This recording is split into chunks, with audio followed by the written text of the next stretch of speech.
오늘 이 새벽에 우리에게 주시는 하나님의 말씀 요한계시록 11장 1절에서 14절입니다.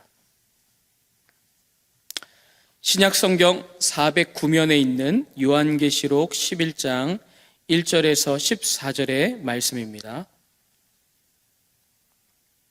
1절부터 한 절씩 교독하겠습니다. 또 내게 지팡이 같은 갈대를 주며 말하기를 일어나서 하나님의 성전과 제단과 그 안에서 경배하는 자들을 측량하되 성전 바깥 마당은 측량하지 말고 그냥 두라. 이것은 이방인에게 주었은즉 그들이 거룩한 성을 42달 동안 짓밟으리라. 내가 나의 두 증인에게 권세를 주리니 그들이 굵은 베옷을 입고 1260일을 예언하리라. 그들은 이 땅의 주 앞에 서 있는 두 감람나무와 두 촛대니 만일 누구든지 그들을 해하고자 하면 그들의 입에서 불이 나와서 그들의 원수를 삼켜버릴 것이요 누구든지 그들을 해하고자 하면 반드시 그와 같이 죽임을 당하리라. 그들이 권능을 가지고 하늘을 닫아 그 예언을 하는 날 동안 비가 오지 못하게 하고 또 권능을 가지고 물을 피로 변하게 하고 아무 때든지 원하는 대로 여러 가지 재앙으로 땅을 치리로다. 그들이 그 증언을 마칠 때에 무적행으로부터 올라오는 짐승이 그들과 더불어 전쟁을 일으켜 그들을 이기고 그들을 죽일 터인즉 그들의 시체가 큰 성 길에 있으리니 그 성은 영적으로 하면 소돔이라고도 하고 애굽이라고도 하니 곧 그들의 주께서 십자가에 못 박히신 곳이라. 백성들과 족속과 방언과 나라 중에서 사람들이 그 시체를 사흘 반 동안을 보며 무덤에 장사하지 못하게 하리로다. 그 두 선지자가 땅에 사는 자들을 괴롭게 한 고로 땅에 사는 자들이 그들의 죽음을 즐거워하고 기뻐하여 서로 예물을 보내리라 하더라. 3일 반 후에 하나님께로부터 생기가 그들 속에 들어가매 그들이 발로 일어서니 구경하는 자들이 크게 두려워하더라. 하늘로부터 큰 음성이 있어 이리로 올라함을 그들이 듣고 구름을 타고 하늘로 올라가니 그들의 원수들도 구경하더라. 그때 큰 지진이 나서 성 10분의 1이 무너지고 지진에 죽은 사람이 7천이라. 그 남은 자들이 두려워하여 영광을 하늘의 하나님께 돌리더라. 둘째 화는 지나갔으나 보라 셋째 화가 속히 이르는도다. 아멘. 예수님의 길을 걷는 교회라는 제목으로 하나님 말씀 나누도록 하겠습니다. 어제 본문은 요한계시록 10장 1절부터 말씀은 큰 권능의 천사의 손에 들린 작은 두루마리, 이 복음의 메시지 하나님의 계시인데 그 두루마리를 사도 요한이 받아서 먹었습니다. 입에서는 꿀같이 달았던 두루마리가 뱃속으로 들어가니 배는 쓰다 했습니다. 복음은 우리들에게 생명을 주는 달콤함이 있지만 그 복음을 들고 이 땅에서 살아가는 것은 쓴 잔을 마시듯 고통과 고난이 찾아온다라는 것을 의미했습니다. 오늘 본문은 사도 요한이 두루마리를 먹듯 하나님께로부터 사명받은 자, 복음을 받은 교회가 이 땅에서 어떠한 길을 걷게 되는지, 지금 어떻게 걸어왔고 또 앞으로 어떤 길을 걷게 되는지를 말씀해주고 있습니다. 1절과 2절을 보시면 지팡이 같은 갈대를 주시면서 성전과 제단과 그곳에서 경배하는 자들을 측량하라고 말씀합니다. 성전을 측량하는 이야기는 우리가 구약 성경에 에스겔 40장과 41장에 이렇게 반복이 되고 있는데 당시 바벨론의 느부갓네살 왕에 의해서 예루살렘 성은 완전히 파괴가 되었습니다. 하나님은 그때의 에스겔을 환상 중에 이끌어 주셔서 성전을 측량하라는 말씀을 하고 계세요. 그러니까 하나님께서 주목하고 계시는 성전은 예루살렘에서 벽돌 하나하나 쌓여진 그 성전이 아니라 다시 회복될 이스라엘, 하나님의 백성들을 의미하는 것이었습니다. 이미 성전은 파괴되었는데 측량하라니, 성전은 건물은 파괴가 되었지만 하나님께서 선택하여서 부르시는 하나님의 백성들은 무너지지 않고 하나님 다시 재건하실 것이며 회복해 하신다라는 것을 예언한 것입니다. 지금 오늘 본문의 사도 요한도 같은 환상을 보게 되는 것입니다. 성전 측량의 명령이 사도 요한에게도 임했는데 지금 사도 요한이 요한계시록을 기록할 당시에는 AD 85에서 95년 그 사이라고 보는데 이미 주후 70년에 예루살렘은 완전히 회파가 되었습니다. 성전도 성도 모두가 회파되어서 측량할 수가 없는 그때에 하나님은 사도 요한에게 성전을 측량하라고 말씀하세요. 그것은 무엇입니까? 헤롯이 자기를 과시하려고 지은 그 성전은 하나님을 위한답시고 유대인들의 마음을 사로잡으려고 지은 그 성전은 다 회파되었지만 예수님께서도 예언하셨어요. 내가 이 성전을 허물고 사흘 만에 다시 회복시킬 것이다. 이 말씀을 두고 하신 것입니다. 하나님의 백성, 교회를 가리켜서 회복시킨다라고 말씀하시는 것입니다. 바로 교회가 하나님께서 바라보시는, 하나님이 거하시는 성전인 것이고, 저와 여러분들이 하나님께서 주목하시는 교회 한 사람 한 사람이라는 것을 기억하시기를 바랍니다. 3절에는 두 증인이 등장을 합니다. 두 증인은 하나님께로부터 권세를 부여받았는데 1260일은 딱 3년 반 6개월을 말하는데 곧 하나님의 말씀을 선포하고 전도하는 사명자들을 세우셨습니다. 여기서 또 구약 성경이 오버랩되는 구절이죠. 두 증인은 두 감람나무, 두 촛대라고 했는데 이 말씀은 스가랴의 말씀을 떠올리게 돼요. 스가랴 4장을 생각이 나는데 바벨론 포로에서 귀환한 유다 백성들에게 두 지도자가 있었습니다.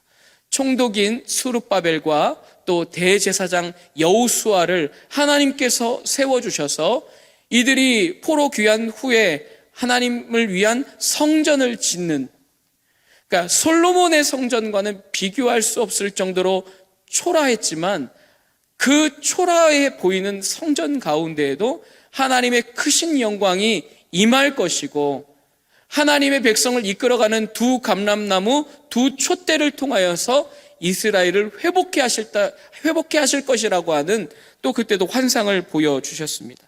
오늘 본문에도 두 증인, 두 감람나무, 두 촛대가 등장을 하는데 여기서 어떤 특정 인물을 말하는 것이 아니라 이것도 하나님의 사명을 받은 교회를 가리킵니다. 이 교회에게는, 이 교회를 통해서, 두 증인을 통해서는 놀라운 일들이 일어나는데 엘리야처럼 예언하는 동안에 비가 오지 못하게 하고 또 애굽에서 재앙을 내린 모세처럼 여러 가지 재앙으로 땅을 칠 것이라고 합니다. 이 두 증인을 하나님께서 보내셔서 이 두 증인이 이러한 사명 가운데 살아가는 동안에 그 권능을 주셨다라고 합니다. 바로 우리 주님께서 교회에게 주신 권세와 권능을 말하는 것입니다. 7절에는 그들이 증언을 마칠 때, 이 부분이 참으로 중요한데 이들이 증언을 마칠 때에 무정에게로부터 올라온 짐승이 두 증인을 죽게 합니다. 여러분, 증언을 마칠 때에라고 합니다. 증언을 마칠 때에. 교회의 사명이 다 할 때까지 교회의 권세를 하나님께서 허락하여 주시고 그 권능을 통해서 세상 가운데 복음의 사명자로, 뒤에 보니까 이 복음을 듣는 많은 사람들이 괴로워했다라고 합니다. 왜 그렇습니까? 복음에는 생명도 있지만 죽음도 있기 때문에 그래요. 복음을 받아들인 사람에게는 달콤한 하나님의 영광과 하나님의 사랑과 기쁨을 누리는 천국 백성이 되지만 그것을 거부하는 사람들에게는 복음 자체가 그들에게 칼이 되기 때문에 괴롭다고 하는 것입니다. 그럼에도 불구하고 교회에게는 그러한 권세가 있는 줄로 믿으시기를 바랍니다. 그 사명을 다 할 때라고 했어요. 그 사명을 다 할 때 이들은 생을 마감하게 됩니다. 이들의 죽음을 보면서 땅에 사는 자들이 즐거워하기도 했고 기뻐하고 서로 예물을 주는 잔치를 열게 된다고 합니다. 우리가 교회의 사명에 충성하면 충성할수록 우리의 교회를, 또 하나님의 사명받은 자들을, 두 증인들을 오히려 괴롭게 하고 비아냥거리고 조롱하는 사람들은 더 넘쳐날 겁니다. 반면에 교회가 가만히 있으면 교회는 유명무실해지고 아무도 교회를 건들지 않을 것입니다. 주의 사명에 충성하면 충성할수록 우리들을 저항하고 괴롭게 하고 우리들이 걸어가는 십자가의 그 길을 회방 놓는 사람들이 많아지게 된다라는 것입니다. 그렇기 때문에 예수님께서 우리들에게 이 길을 미리 보여주셨던 것이에요. 앞으로 예수님의 신실한 제자로 살아갈 때에 우리들에게 찾아오는 저항이 대단할 것이다. 그러나 하나님께서는 그 두 증인들 교회에게 권세와 권능을 주셨고 사명이 마치는 날 이렇게 말씀하셨습니다. 3일 반 후에 하나님께서 그들에게 다시 생기를 불어넣어 주셔서 예수님과 같이 부활하게 하시고 예수님과 같이 하늘로 들림받는 승천을 맛보게 할 것입니다. 사랑하는 여러분, 교회는 이 땅 가운데서 사명자로 부르심을 받았다는 것을 기억하십시오. 사명자로 살아갈 때에 사명에 충성하면 충성할수록 우리에게 찾아오는 이 저항은 거세질 것이라는 것도 기억하십시오. 또 그러나 하나님께서 우리에게 권세를 주셨을 뿐만 아니라 우리의 사명이 마치는 그날에 예수님과 같이 부활하고 예수님과 같이 하나님과 함께 하늘에서 들림받아서 하나님의 예배 가운데 하나님의 공동체 가운데에서 그 영광을 맛보게 될 것이라는 것도 기억하는 여러분 되시기를 예수님의 이름으로 축복합니다. 사랑하는 여러분, 오늘 본문을 통해 우리는 무엇을 기도해야 될까요?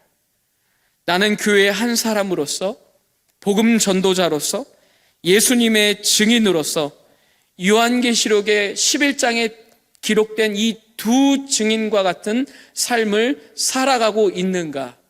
그러한 삶을 살아갈 수 있도록 하나님 오늘 하루도 성령의 충만함으로 이 사명의 충만함으로 주님의 권세를 붙들고 복음 전하는 한 사람으로 살게 하여 주시옵소서. 원수의 비방과 핍박에도 사명에 충성할 수 있도록 우리를 깨워주시고 또 우리가 그 사명자로 살아갈 때에 우리에게 오는 거센 저항에도 요동치 아니하는 견고함을 우리에게 더하여 주시옵소서. 혹시나 우리가 사대교회처럼 살았다는 이름은 있으나 실상은 죽은 자처럼 우리가 가만히 그 자리에 잘 앉아있는 것은 주저앉아있는 것은 아닌지, 또 라오디게아 교회처럼 나 스스로 부유하다고 하지만 예수님의 눈에는 곤고한 사람이고 눈 멀고 벌거벗어 있는 것은 아닌지 우리의 삶을 돌아보며 주여 사명자로 두 증인으로 우리를 사용하여 주시옵소서. 이렇게 기도하는 저와 여러분 되기를 예수님의 이름으로 축복합니다. 기도하겠습니다. 은혜로우신 하나님 아버지, 계속해서 요한계시록을 통해서 하나님의 우주적 계획을 볼 수 있게 하여 주심을 감사합니다.